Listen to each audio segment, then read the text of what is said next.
Vamos a continuar analizando lo concerniente a los actos de investigación que no requieren de autorización por parte del juez de control. Ya tuvimos una introducción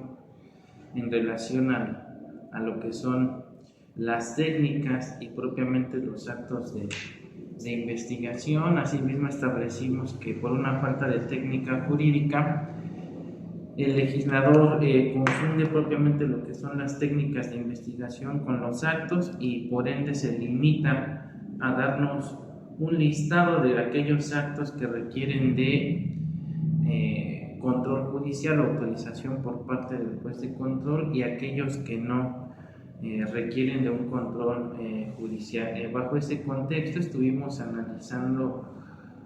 lo relativo a las inspecciones,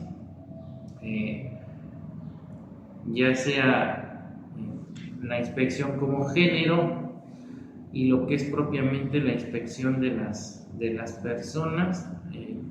cuando hay una investigación relacionada con un hecho aparentemente constitutivo de delito, y también lo concerniente a la inspección en los casos de flagrancia en sentido estricto y la denominada flagrancia indiciaria por una sospecha razonable, que llegamos a la conclusión de que este tipo de inspecciones no pueden ser al capricho de la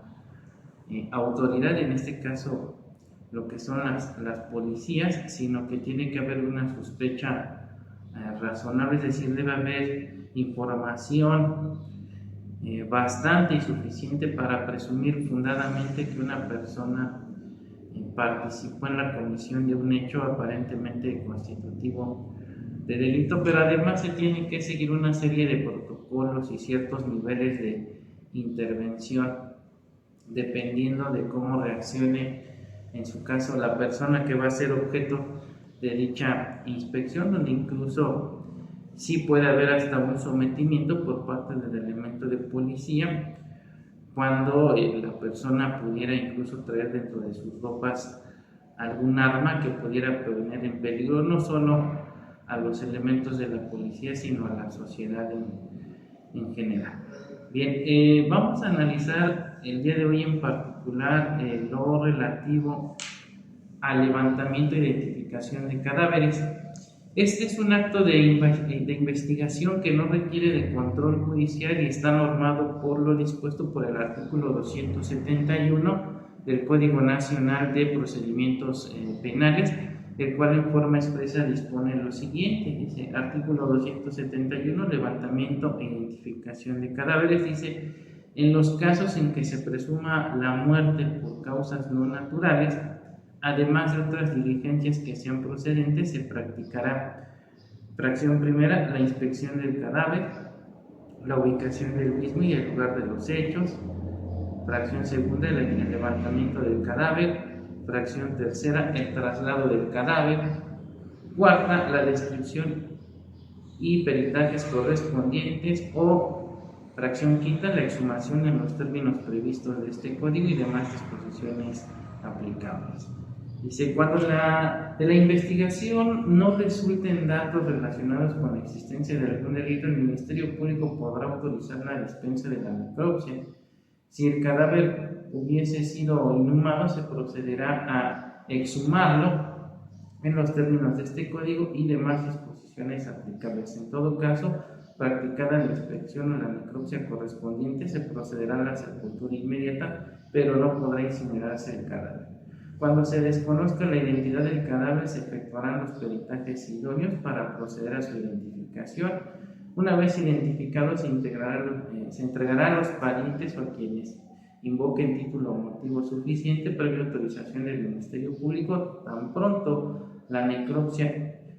se hubiere practicado o en su caso dispensado. De acuerdo con lo dispuesto entonces en el dispositivo legal al cual acabamos de dar lectura,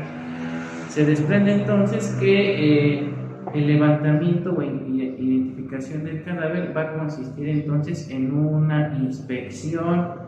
y en un examen del cadáver a través obviamente de los sentidos, y por supuesto del lugar de los hechos o del hallazgo, o como ya lo habíamos comentado para efectos de la criminalística, lo que sería el lugar de la intervención. Incluso pudiera ser también, como lo referimos en su momento, un lugar diverso al lugar de los hechos y del hallazgo, pero que tenga relación con el hecho aparentemente constitutivo de delito. Y la finalidad, desde luego, es encontrar indicios, huellas o vestigios relacionadas con un presunto delito, para lo cual el Ministerio Público y la policía, desde luego, deberán observar, registrar y fotografiar la escena sin alterar, es decir, deben buscar preservar el lugar de los hechos o del hallazgo.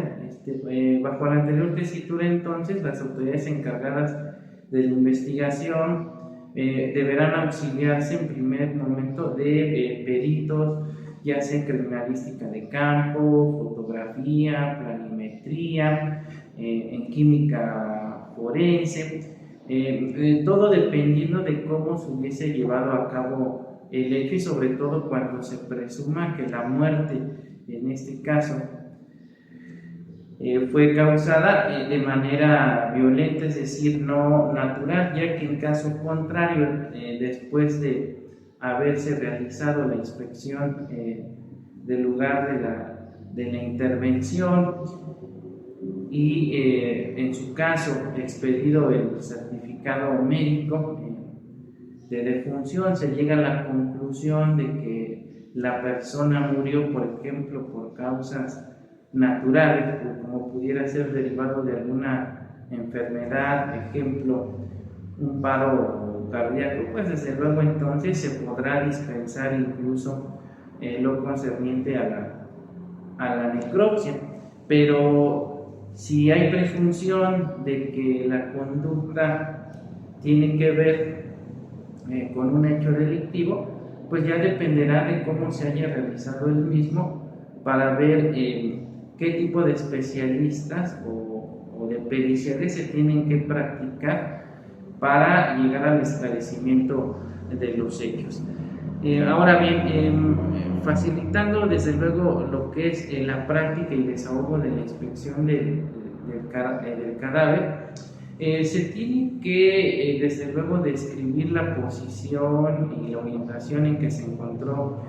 el cuerpo del occiso, si este está completo, si se encuentra fragmentado, si presenta lesiones, la posición en que quedó, el lugar exacto donde quedó o el sitio exacto donde se localizó, debiendo hacer desde luego la diferencia entre lo que es el lugar del hecho y lo que es propiamente el lugar del hallazgo y donde se cometió el presunto hecho delictivo. Ahora bien, una cuestión también importante en relación a este aspecto es lo relativo al levantamiento del cadáver, para después realizar lo concerniente a la cadena de custodia, la cual debe respetarse desde luego también al trasladarse el cadáver al lugar donde en su caso se va a practicar la necropsia, para que los peritos especializados determinen la causa de la muerte. Y como ya lo habíamos comentado, si después de realizar las diligencias que nos señala el artículo 271 del Código Nacional de Procedimientos Penales, se llega a la conclusión de que la muerte no fue producto de un hecho delictivo, sino que fue derivado de lo que es, pudiera ser una muerte natural, entonces se dispensará lo que es la necropsia. Entonces, en este sentido, el documento más importante o oral para que en su caso pueda dispensar lo que es la necropsia, la gente del Ministerio Público, desde luego, es el certificado médico de defunción, el cual obviamente es expedido por un médico legista, y el cual debe contener ciertos requisitos, y para lo cual es importante remitirnos a lo que establece el artículo 388 de la Ley General de Salud, donde se refiere de manera genérica que el certificado médico va a ser la constancia